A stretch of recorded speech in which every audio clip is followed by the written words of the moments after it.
ভেঙে চলে গেছে। আমরা এটা সরজমিনে যাচাই করে এগুলো সংস্কারের চেষ্টা করব।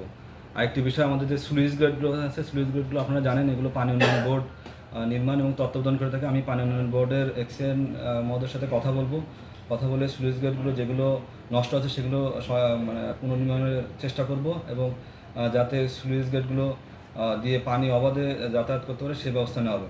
আরেকটি বিষয়, যে আমাদের যে খালগুলো আছে, ছোটো ছোটো খালগুলো আছে, এখানে স্থায়ী কোনো বাঁধ অথবা অবকাঠামো নির্মাণ করে, মেনলি যেটার মাধ্যমে পানির প্রবাহ বাধা পায় এমন কোনো স্থাপনা বা প্রযুক্তি বা কোনো সামগ্রী ব্যবহার করে মাছ ধরতে পারবে না, এরকম কোনো তথ্য থাকলে আমরা মৎস্য অফিসারের মাধ্যমে তাদেরকে সচেতন করব। প্রথমে যদি তারা এই সম্পর্কে না শোনে, তখন আমরা আইনগত ব্যবস্থা করতে পারি, দরকার হলে আমরা মোবাইল কোর্ট পরিচালনা করব।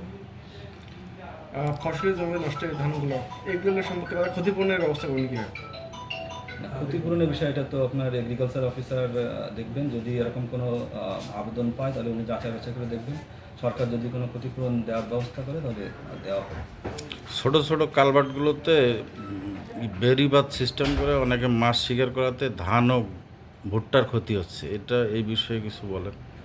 যেটা বললাম যে আমাদের যেটা সরকারি খাল আছে যেগুলো, সেখানে আপনার বাঁধ বা বেড়িবাঁধ নির্মাণের কোনো সুযোগ নেই। এরকম যদি কোনো তথ্য আমরা পাই তাহলে আমরা অবশ্যই অপসারণ করব এবং তাদের বিরুদ্ধে, যারা এটা করেছে তাদের বিরুদ্ধে যথাযথ আইনগত ব্যবস্থা গ্রহণ করা হবে। ঠিক আছে, ধন্যবাদ। আর আপনারা সবচেয়ে ভালো হয় আমাদের